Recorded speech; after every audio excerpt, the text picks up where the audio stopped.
وقتی این حقیقت مرموز را درک کنید، از حیرت به زانو خواهید افتاد.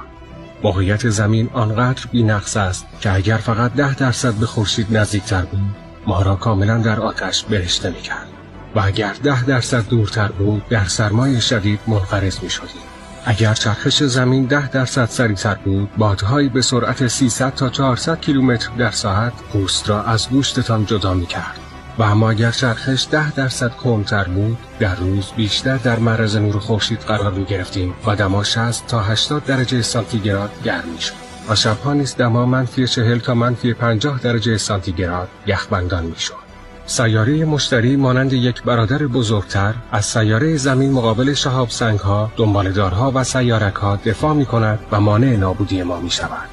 موقعیت خورشید و ماه به طرز حیرت‌آوری شرایط حیات را در زمین مهیا کرده.